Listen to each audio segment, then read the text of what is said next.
going on, everybody? Welcome into another episode of Caught Stealing, Fantasy Alarms Fantasy Baseball Podcast.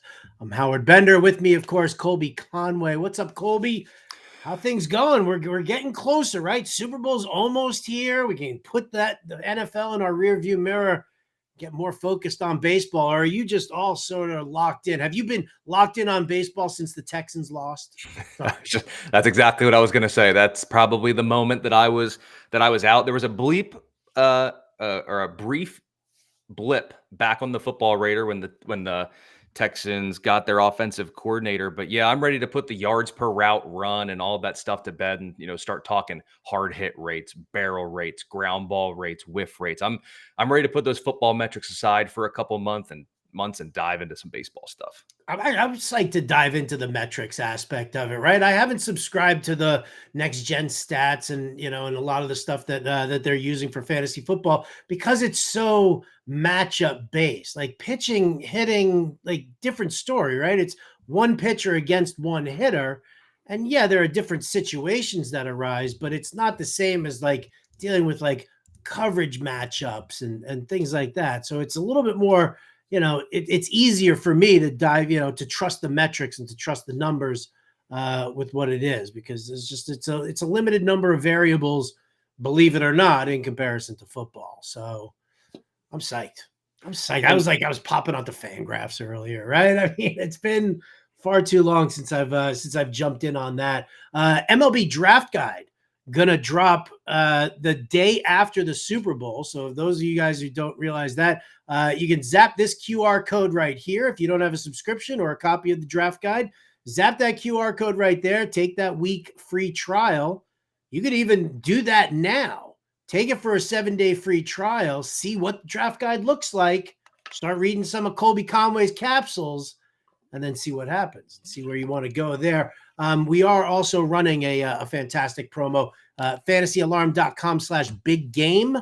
Promo code big game gives you the next 6 months of Fantasy Alarms All Pro subscription at 50% off. So again, what a great way to just kind of work in and get some baseball work done. And then obviously win some money playing NBA and NHL DFS. But we'll keep our focus here on baseball. Colby, you've been hard at work. What's the last thing that you wrote for the draft guide? Honestly, it was probably some free agent recent signings that we've had. Obviously, Jack Flaherty went back to the team he began the 2024 season with him going with Detroit and a couple of other signings, and then some player capsules. I was working on the NL Central with the World Series champion Pittsburgh Pirates and the AL Central. I stuck in the Centrals and talked about some guys that have a lot of fantasy appeal if they could only stay healthy. A particular Chicago outfielder who I'm very bullish on this year. And then, of course, I love writing about my catchers. So always good to talk about them. North side or south side of Chicago? The one where the Cubs are. The north side. So I've never been to Chicago. So Kyle Tucker is what you're talking about. No. We're outside of the first round with this guy that I like. So, Yep. We're a couple rounds back. I'm going to come back and ask you who it is when we return. But like you were just talking about just updating the free agent tracker and some of the signings. So without further ado, Colby, let's get to some of that recent MLB news.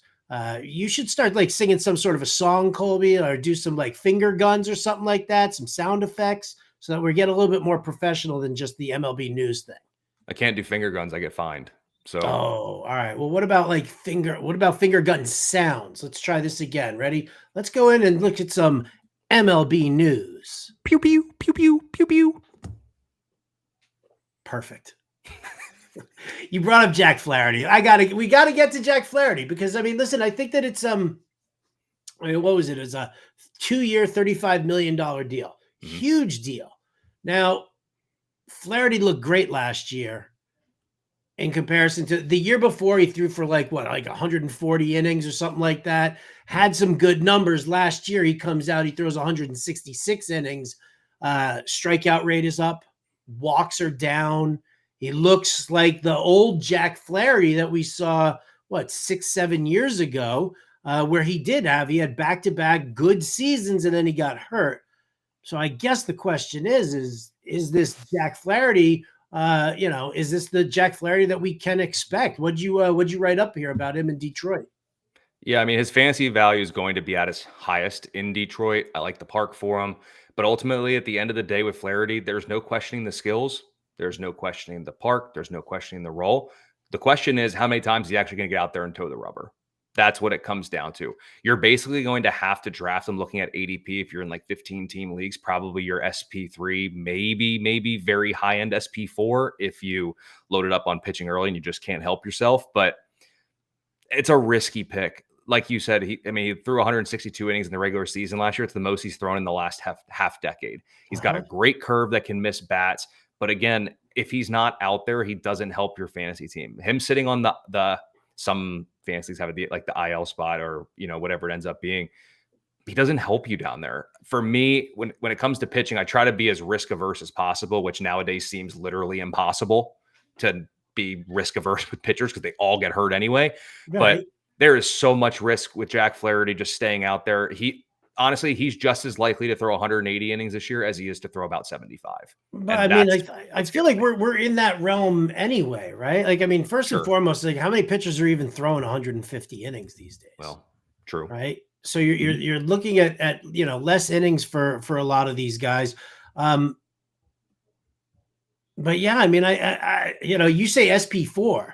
I mean, I don't know what is Flaherty's current ADP at right now, because I would say that, obviously, being a fly ball pitcher in a pitcher's park, let's face it, I mean, it's not the greatest division. Minnesota, the White Sox, please, did you see their win total sitting at like 51.5 right now? Yep. And that's a 10-game increase over what the results were last year. So it's a soft division, fly ball pitcher's ballpark in Comerica, if it is even called Comerica anymore. I don't know what's his current ADP at, because I could see people reaching for him. Yeah, I mean, when you look, his ADP is definitely trending. I always get this mixed up, down or up. He's going earlier in drafts. So however you want to look at that in terms of it's down or up. So he is going a little bit earlier. Right around pick 150. If you look just overall for NFBC ADP data, he's down at pitcher 55, but you do have relievers. Let's say there's about 13 relievers ahead of him. That brings him about SP 42. So 15 team leagues. Actually, yeah, you're in that SP3 maybe early, or that SP3 range. It's really risky. But then again, when you look at some of the guys around him, can we definitively say that Spencer Strider, Brian Wu, that guy just lives on the injured list? Jared Jones, who had shoulder issues last year, Kodai Senga, who had multiple issues last year.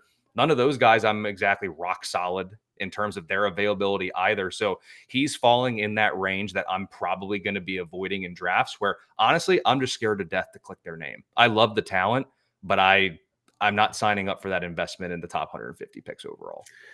Really, like that risk averse? I mean, because I find that funny. Like, all those guys kind of lumped together as far, with injury risk, abound. But I don't know. I mean, what's your general plan when you go into a draft? Like, I don't like taking pitching early, and I'll go 5-6 rounds without like taking a starting pitcher and feel good about it. Then maybe, I don't want Jack Flaherty as my SP1 or my SP2, but you kind of have to. I mean, if that's the pocket of pitchers in which he's sitting, I mean, who are the position players around that area right now for ADP? Am I focusing, in that realm instead? That's a tough spot. Yeah, and ultimately, we'll probably talk about it a little bit later with like 2 catcher setups.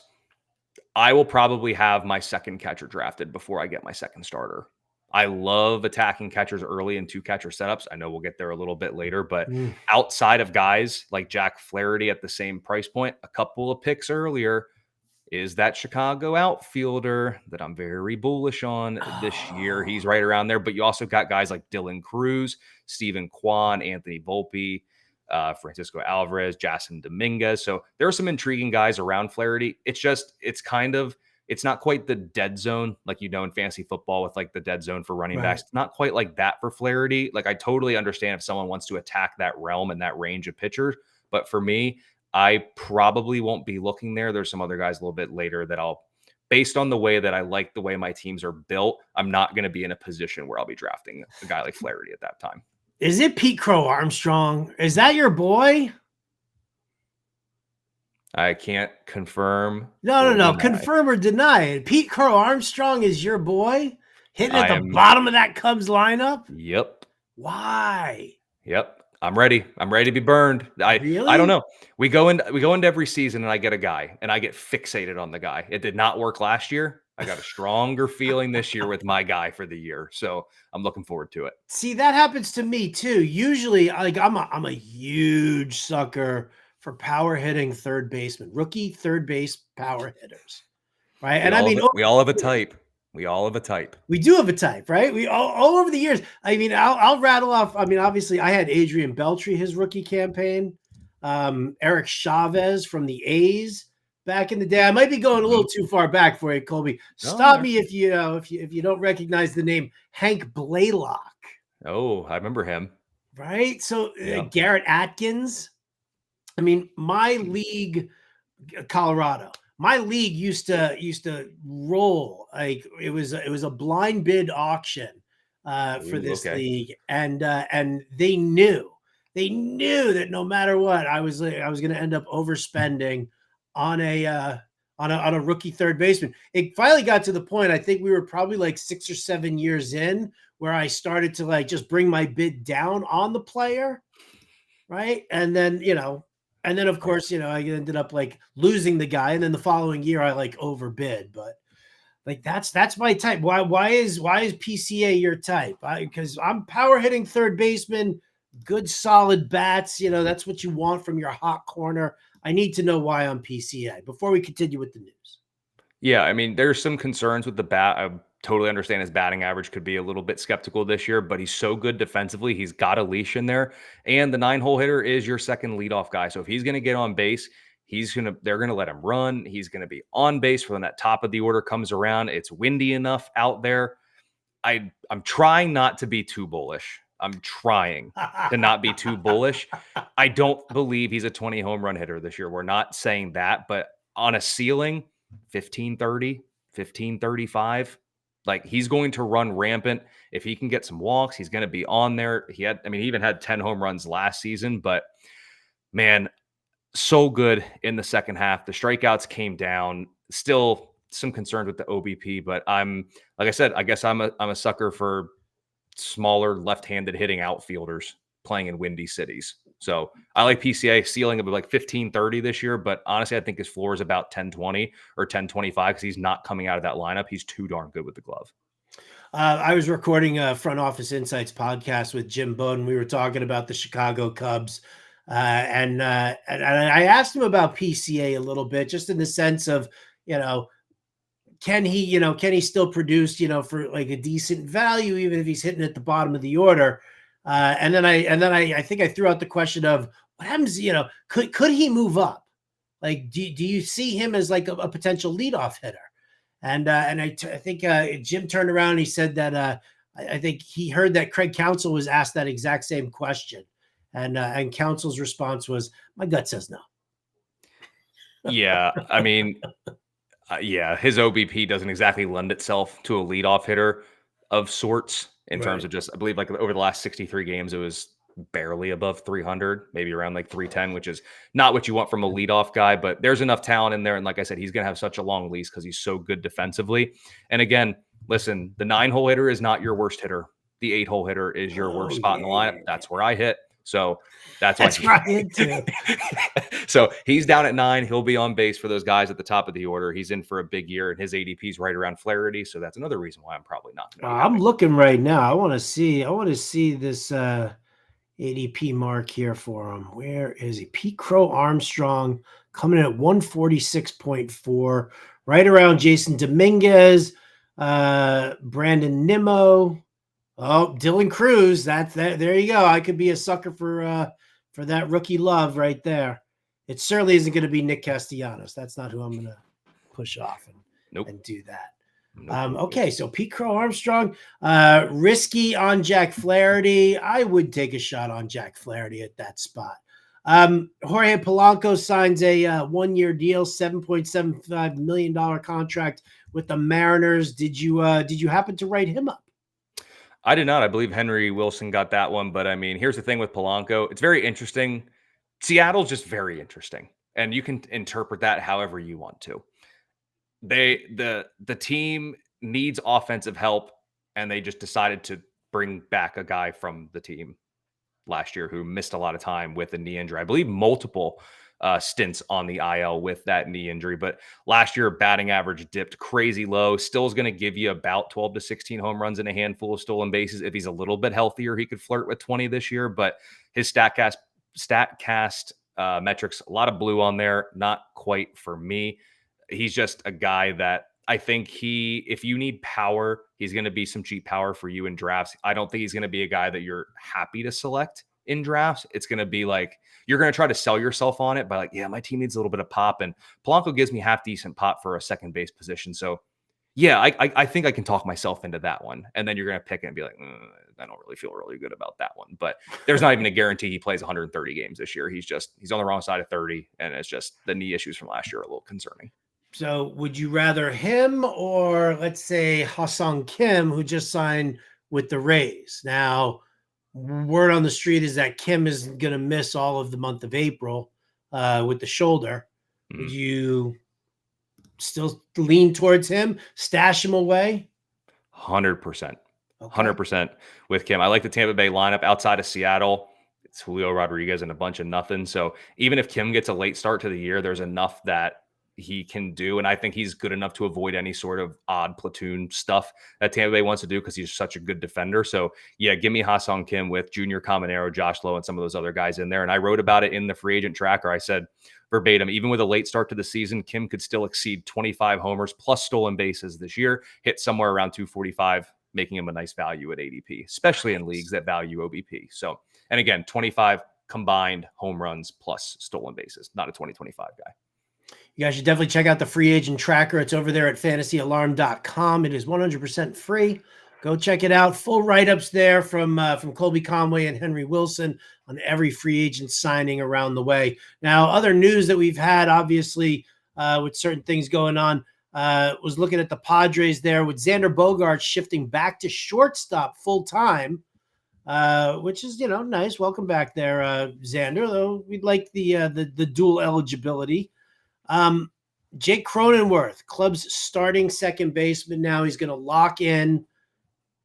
Good, solid OBP guy. Not the be all end all, but when you look at a guy like Cronenworth, is that a guy who you just kind of settle for? You wait on second base. Would you be interested in him there? He's intriguing in a sense that the first base, second base eligibility he's going to take is kind of a unique mix. The only problem I have with Cronenworth from a fantasy perspective is that his numbers, you can't really play him at first base. A 240 average and 17 homers just doesn't give you what you need from a corner infielder. No.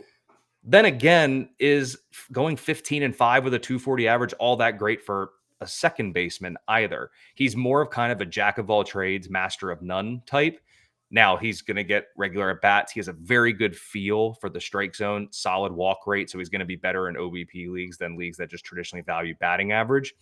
But ultimately, he did get a little rebound in his barrel rate. So that's exciting looking at some of the numbers here. But he's not someone you necessarily get excited about, but he's a nice piece to round out a lineup. And like I said, that first and second base eligibility is just unique enough that it can help you if you're in a pinch. He's someone you probably want on your bench for that versatility, not someone that you're going to be excited to 100%. 100%. I love stockpiling guys like that who have that multi-position eligibility. If you can get, whatever, it's like having third and shortstop eligibility also, right? You throw them into the corner infield spot, the middle infield spot. It makes it a world of difference. In other news, Royals manager Matt Cortaro says, F you, people who want saves. We bring in Carlos Estevez, but he and Lucas Urseg are basically going to share that role. He's not going to go with a traditional closer. What's your stand? Not just this situation here, but just like in general, when we're talking about closers, There are some people who subscribe to getting yourself a big time closer, that they do more than just save games. You can get good 60 to 65 innings and a low ERA and whip, and maybe some augmentation on some strikeouts. Or are you just screw this closer, screw the position? I'll fight through it with fab and late round picks. Yeah, I mean, I'll try to get one that I can feel good in, but I'm not putting multiple. I'm not putting a lot of draft equity into closers But because are you stuff putting for the one just though? the Are you one, talking the like one. Edwin Diaz? Are you talking like early closer? Or are you saying like, I'll look for like a middle tier guy? Yeah, more of like the back end of the quote unquote top 10, top 12 closers. So like looking at ADP, am I going to get Emmanuel Clase or Devin Williams? No, that's just not a spot that I'm going to be in. But once we get to the back part of like that top 10 or 12, like a Yohan Duran, Okay. that's someone I can be in on at Mhm, price and stuff mhm, like that, mhm. looking down a little bit more. I mean, to be honest, David Bednar's probably closing games, at least for the first half of the year. He might get traded, but like there are some guys there that I think that you can roll with without having to invest in that top part. And then, yeah, it just comes down to streaming it through the season. Cause like there's BS like this. Like from a reality standpoint, and this is what we have to separate, it's a phenomenal move for the Royals in reality. Like get that bullpen ready to go. That's a team that they're not going to win the World Series, but that's a team that's ready to contend. Like I really, really like the Royals this season. So it's a really good move in reality. For Yeah. fantasy purposes, I was all on the big lefty getting ready to dominate this year and just rack up saves with Mr. Lucas there. And now they introduce Estevez. Now we're going to split saves. I'm starting to come each passing year goes by. I'm ready for Solds. Give me saves and holds. Okay. Let's bring the excitement of middle relievers. Let's start talking about some of these guys last year. Like, who needs Emmanuel Clase and his sub 1 ERA and 45,000 saves? Give me David Robertson and his 34 holds, and Hunter Gaddis's 33 holds. Like, let's just say screw it. Let's just embrace chaos. Let's do Solds. Let's get that. Is that really embracing chaos? See, it's kind of funny. I'm actually in the Tout Wars Solds League this year, and I'll be doing that. To me, Solds is just a concoction of people who have been burned by closers over the years.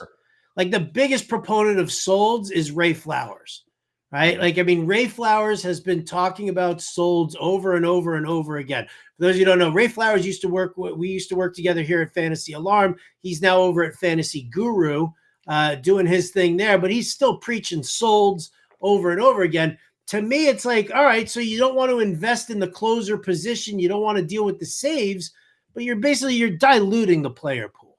Like, I mean, it is, you don't need to go after a guy like an Emmanuel Clase. Like those guys, taking those guys early in a Solds league is, I mean, you're just, you're spinning your wheels there. You're wasting a pick because if you can just sit there and like work over a bullpen, I mean, there are a couple of spots there. Like, please, just give me the Dodgers bullpen.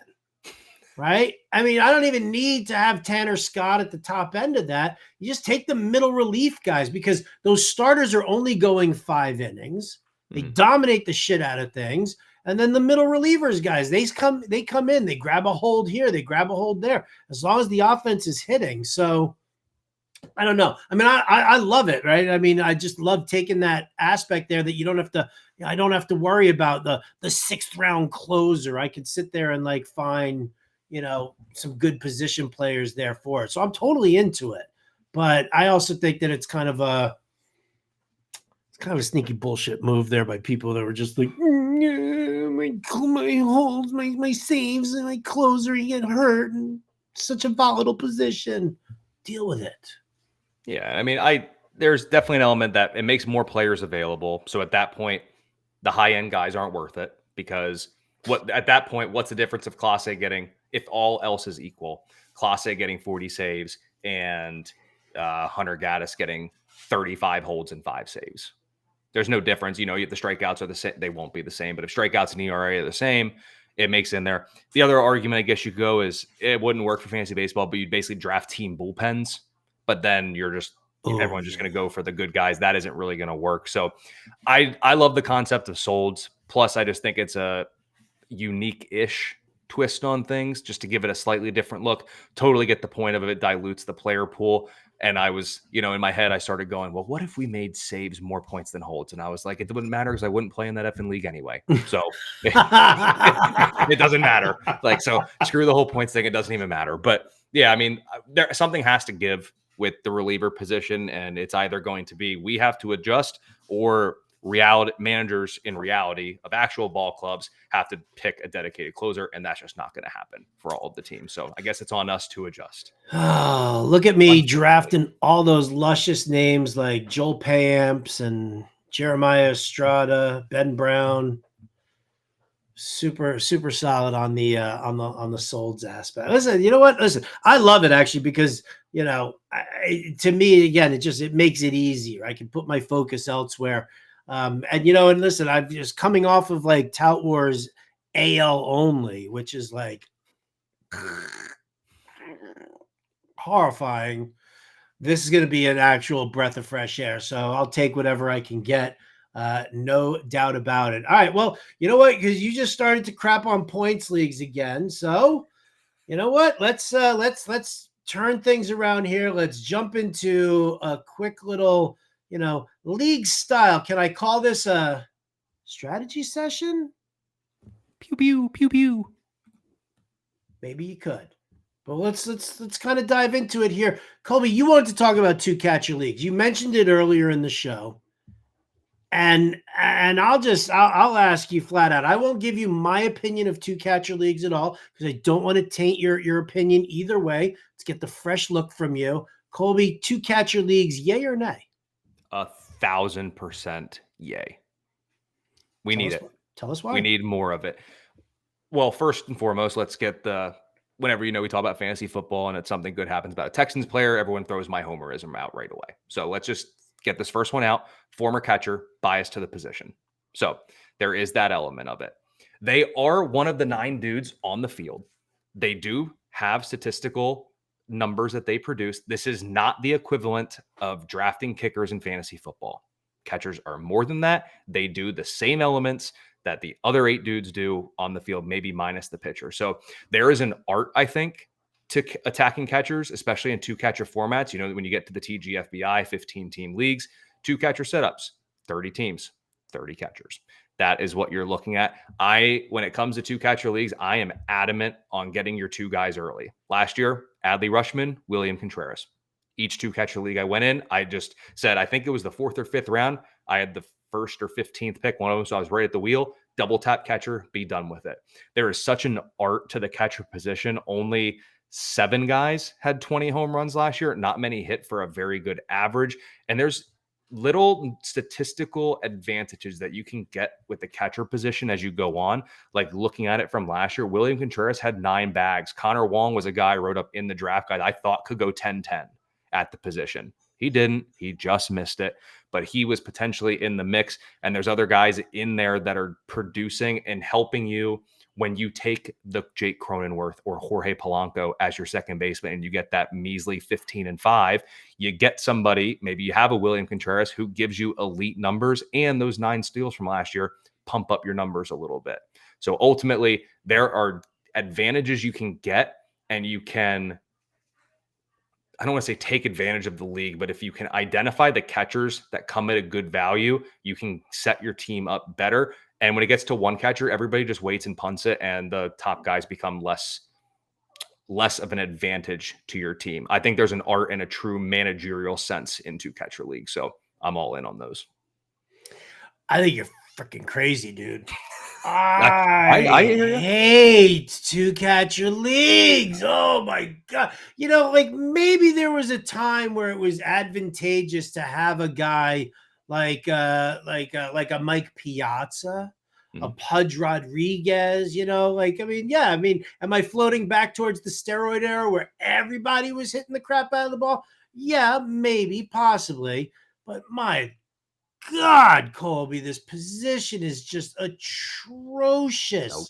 It is. It is. You've got a couple of guys at the top who are okay. They're good, But I don't see. Are you really getting that much of a statistical advantage? There's so many guys in the mid to late rounds of your draft that are stealing 20 bags. That are you really worried about getting an extra half dozen steals from your second catcher? Do you even need a second catcher? And for those out there who want to sit there and say, "Oh, well, I want to make it like the real thing," there aren't two catchers on the field in the real thing. Now, granted, there's no middle infielder or corner infielder. And I get it. We don't use 5 outfielders out there. But, I mean, Colby, this position now, no, it's not like the kicker position. This position is like what the tight end position was if you just take away the 3 best tight ends every year. Like, it's just, it's a horrible position. And I'm a former catcher too. Dude, it's trash. It's trash. You'll have to turn in that legacy member card, I think. No, You're gonna have to. they understand me. Come on, look at Buster Whoa. Posey. He got out from No. being stuck in the mud to now he's in the ivory tower, right? In the GM's office now. You gotta move on from the dirt and the disgusting, I'm gonna dude. say we, as still card carrying members of the pro catcher community, are gonna have to have a vote Colby. on kind of your membership. But yes, you can gain statistical advantage because when you look, like, there are certain catchers, yes, they go earlier. When they don't catch, you can get them at first base. You can get them at DH. So if you wait on catcher, you're going to get your guys that may play 110, 120 games. You get the 2 guys early, you can get 150 plus games of like the Cal Raleigh, William Contrerases of the world, which is going to be far more. The numbers that they're going to give you over those 30 or 40 more games do give your team a bump. So there is an art. All right. William Contreras, Adley Rutschman, Yainer Diaz. Yep. Right. Dear Lord, Sal Perez. The dude's 136 years old. I know. Still kicking it though.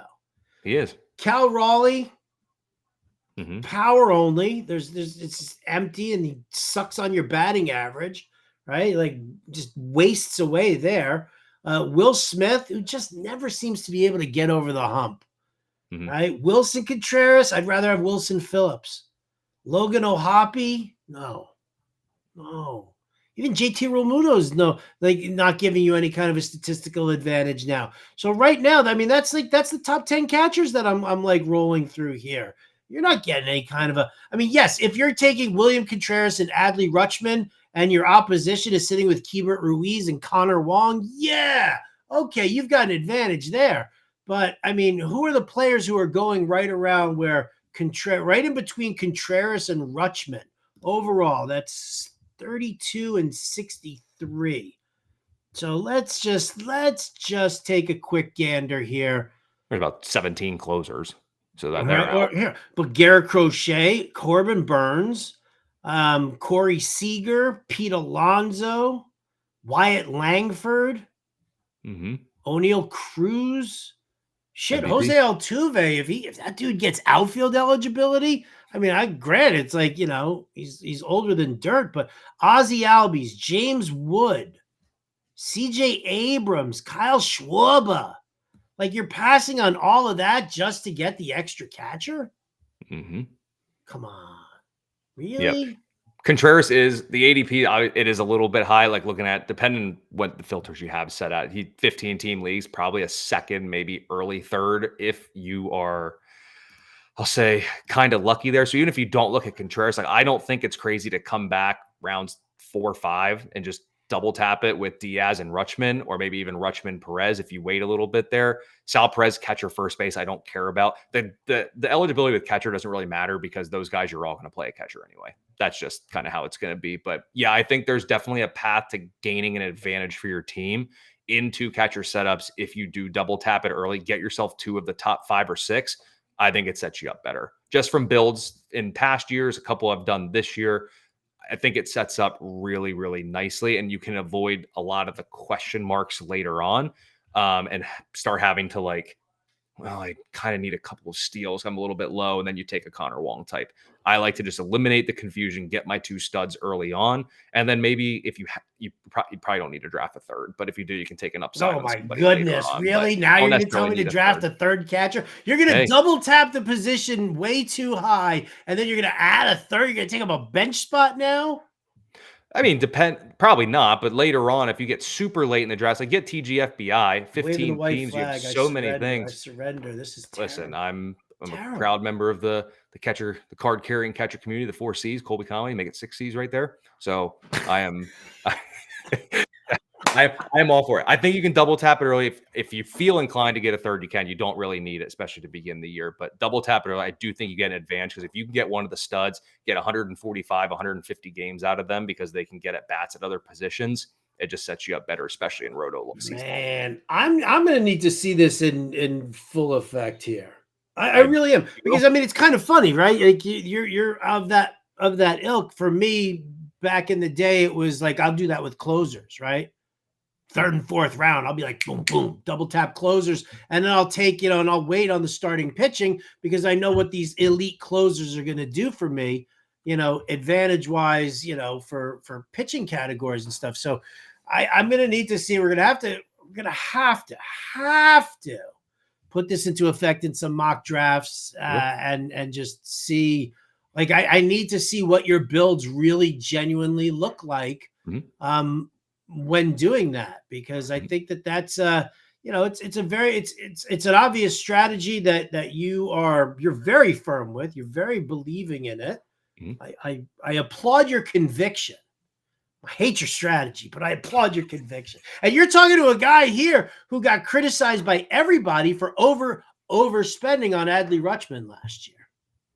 So you got to you win with your guys or you lose with your guys. It's your strategy you go with. You don't waver. You plant the flag and you roll with it. And that's where I've kind of settled in. And I think it's viable once again. So we'll see how 2025 goes with it. But yep, if we do a mock and it's a 2-catcher setup, you won't have to wait long to see me put it into action.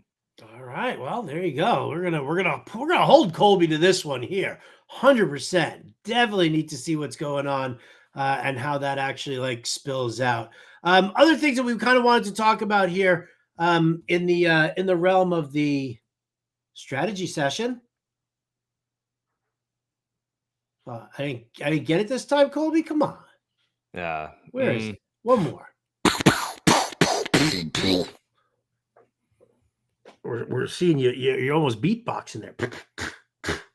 I need to download that thing where I can do like cool voice changing effects, and then I don't have to break out the old hand microphone or whatever. But dude, I would give my right eye to have you Lil Wayne an entire podcast.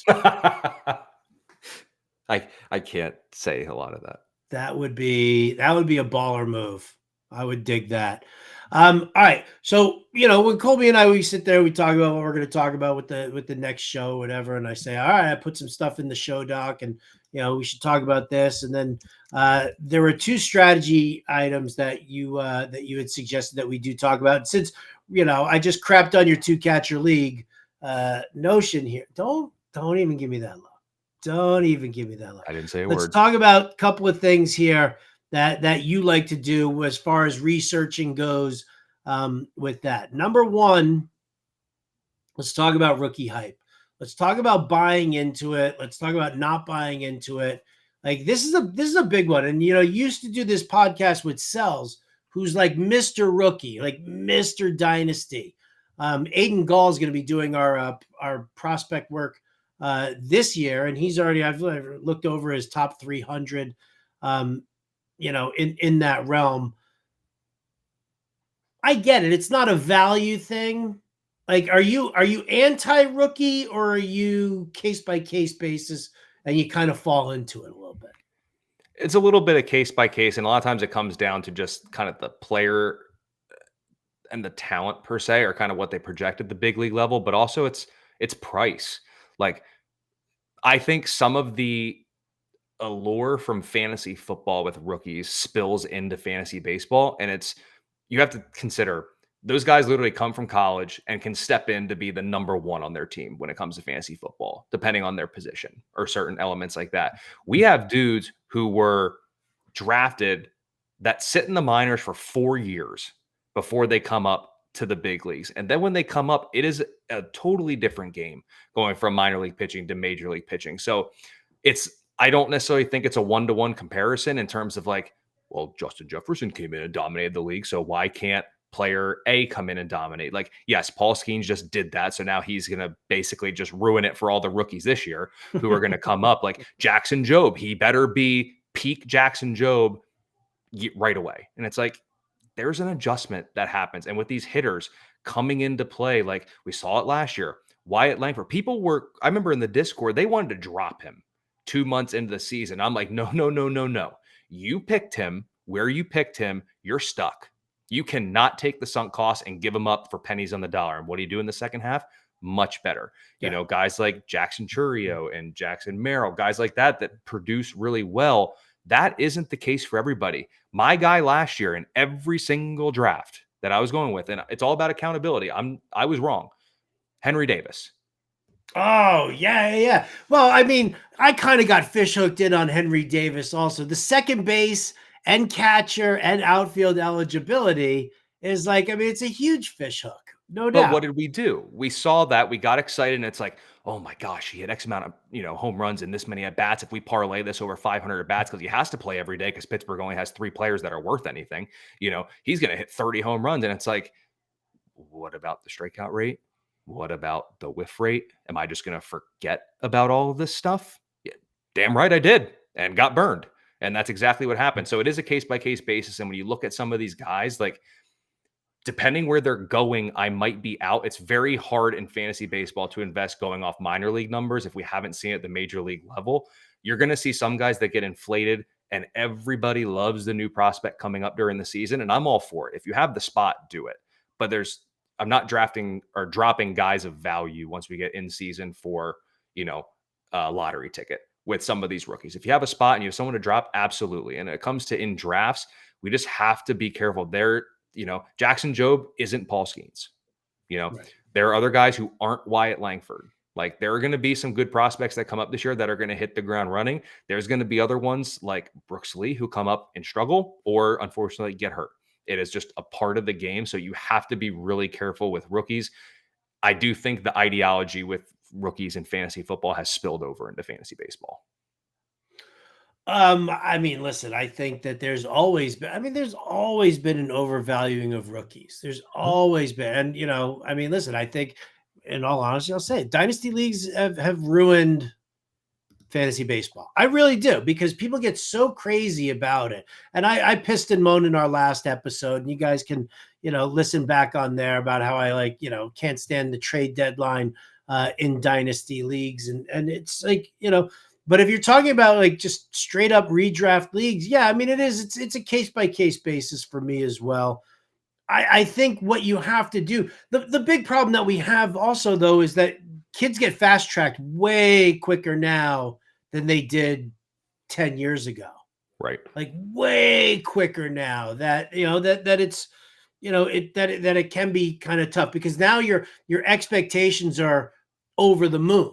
Right? Like Jackson Holiday. Everybody was like so in on Jackson Holiday last year. But if you looked at the type of player that Jackson Holiday was, you knew that you were probably looking at 10 home runs and 10 stolen bases and a good average, like a 275 average. Like that's probably what you should have been expecting, because he was going to develop into that player. It was, not to compare him to a piece of shit like Wander Franco, but remember Wander Franco, when he was coming up, it was a fantastic average. It was a fantastic, on base percentage. His plate discipline was, phenomenal, but he wasn't stealing, a lot of bases, and he wasn't hitting for a ton of power either. So you had to kind of, I kind of put that on to Jackson Holiday, but a guy like Wyatt Langford, I mean, I was like, maybe I'm listening too much to the GM hype, because Jim was like bonkers over that. But you know what? In 2017, how did I win NL only labor? It was Juan Soto.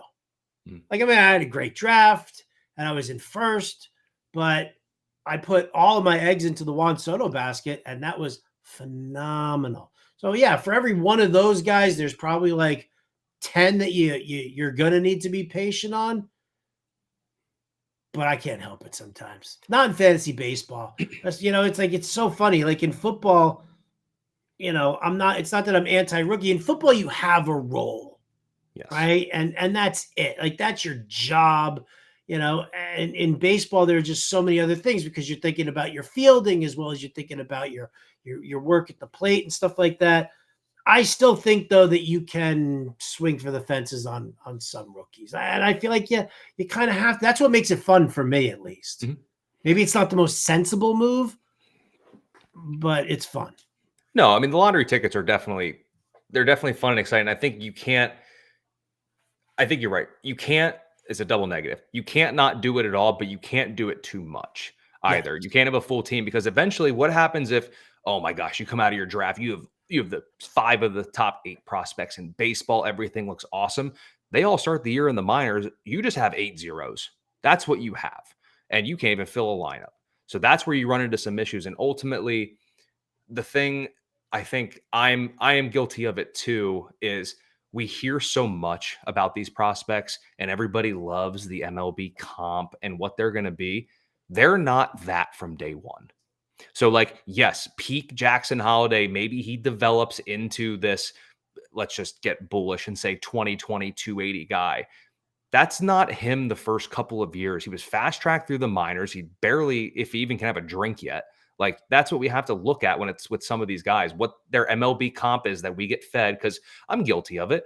Go to MLB.com, look at the prospects, and see the comparison. I love doing that. Don't get me wrong. Like it's fun to do, but expecting something like that in season 1, especially if it's their first taste of major league pitching, not going to happen. Remember Spencer Torkelson? We were all excited. Here is our next 30 home I run gotta go there, corner man. I infielder gotta go there. with that was going to have a good hit tool. Guy spent a bunch of time in the minors the past couple years, especially like last year. Like it's I feel like at times they're guessing as much as we are because you never truly know. And that's kind of the scary part of it. Like you have to have some of that upside and take those swings. And at certain price points, it does make sense in drafts to do it. And in season, you get the year play out. You took a late round pick on, I don't know, Colt Keith, and he's stuck in a platoon and can't hit his way and can't find, he couldn't hit water if he was stuck in the middle of the ocean. Tigers Drop him rookies. Can and we just go. say Tigers rookies? They're all garbage. So like ultimately, like in season, I think it's a little bit more, it can be potentially easier to take those lottery tickets on those guys because you have somebody to drop. But going into the draft, you have to almost maybe settle in, do your research, check out what we have at Fantasy Alarm and say like, all right, if I'm going to go with rookies, these are the ones I believe in. This is the talent or role that I believe in. Plant your flag. Those are your guys. But you don't come out of the first 15 rounds with 6 rookies, 4 of which definitely aren't starting the year in the majors. But don't worry, they'll be up April 15th or whatever that date is. Like, okay, whatever. You got to fill out a lineup at the end of the day. Here today, recording February 4th, Colby Conway, who's your favorite rookie? Who's the rookie that's going to land on your teams? Come on. You going to Roman Anthony it? Roki Sasaki? Who's your guy? Oh, I mean, yeah, Sasaki's easy one. I am a sucker. I'm a sucker for Jackson Jobe. It's a Detroit one. I know it's scary, but I can't quit him. I don't know how else to say it. I'm always going to come back to him. I was so excited last year. Those 4 innings last year were so fun on my fantasy team to end the year, and then the postseason blow up. But yeah, I think as of right now, Jackson Jobe's going to be my guy. All right. Okay. I'm gathering all of this information. I'm going to end up doing to you what I did to Andrew Cooper during fantasy football mock drafts is that I just found out who all his guys were, and then I just take them right in front of him. Always. And the only reason that I do it is because then I want to see where you pivot to next. Like I love the the little chat in the mock draft being like, "Oh, Bender, you dick, you took my guy." I'm looking at like I know when you say I took your guy, I want to know who you're taking with that next pick. Like that's where I want to see. It's how I'm going to end up working you over in mock drafts. I'm going to ruin you this year, Colby. I'm going to ruin you. Just don't take my catchers. I will always take your catchers now, 100%. 100%. If we get in the first mock draft and you double tap catchers early, it's going to be like, listen, I understand what that was. I don't like it, and that's not even you strategy. That was just done out of spite. I respect it, but I don't appreciate it. Not spite. It's research. It's just research. You take your favorite fantasy expert and you put him to the test. You see where he's going to do. If you take his guys, who's he going after next? How is he building his team when all of his guys are being snatched up off the board. Because let's face it, me, somebody else watching this podcast right now, what are they going to do when their guy gets taken? Mm-hmm. And all of a sudden, because how many times do people walk into a draft with a super rigid plan? I'm getting this guy, I'm getting this guy, I'm getting this guy, right? And then all of a sudden, what happens if you don't? Mm-hmm. Which way do you go? So beware, Colby. I am already on my toes, and the draft isn't even scheduled. So we're going to wrap up today's show with what I'm going to call Colby's favorite fantasy research tip. There's one more thing that he wanted to talk about here. It was a little bit of a strategy, a tool that he likes to use when scouting players. So Colby, share it with the class. Yeah, so you'll look on sites, you'll see projections. I love projections, love looking at those. And one projection system I think that some might not think to use is use the smart people out in Vegas. I hate to say it. I'll admit it, though. They are smarter than I. That's just how it is, and they seem to know. Like, you can look now, like, depending on your book, a lot of them already have props out. Like, you can start looking here, like, let's bring it back to a catcher. 20-plus home runs, Sal Perez, minus 425. Can feel pretty comfortable about a number like that for him. And then you start to look at maybe some of those other guys outside of the top handful at their position. And I know a couple of days ago on the XM show, y'all were talking about, like, Julio Rodriguez. Someone like him, quote unquote, down year last year, but the year before was excellent. 25 plus home runs for him is minus 310. Bryce Harper's at minus 310. But then you start seeing some other guys, like for 25 home runs, O'Neal Cruz is actually right there at about minus 160. And he's one I've been just dying to have the massive breakout for. So when it comes to your research, don't Pittsburgh. Yeah, you see what I'm getting at? Don't be afraid to look at Vegas. Check out some of the odds that they have there. Some of the pitcher strikeout ones are a bit inflated, I think. But if you start to look there, like, that's where you can start to see it's another projection system that's there for us to utilize that a lot of times. And honestly, just until recently, I've really started diving into, like, what is Vegas thinking with some of these lines? Like, yes, last year, some of them, they were going to try to capitalize on when Soto went to the Yankees. They're going to pump that home run number because the immediate thought is just, oh no, left-handed hitter, Yankee Stadium, home run, home run, home run. He's going to hit 1,000.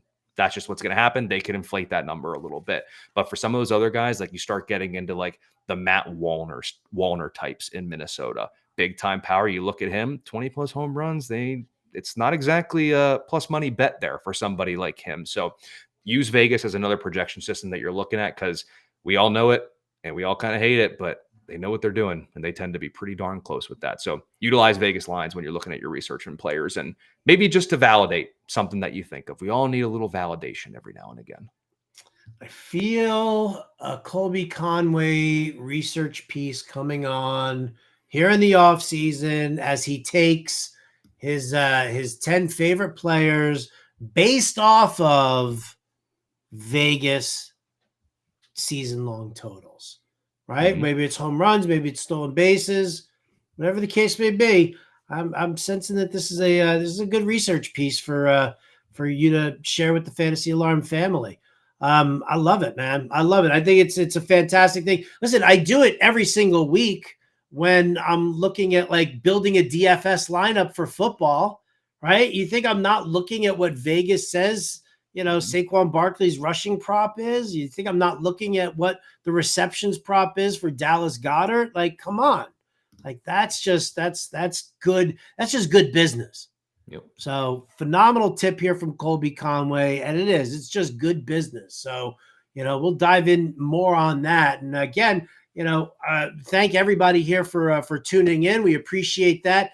The draft guide drops February the 10th.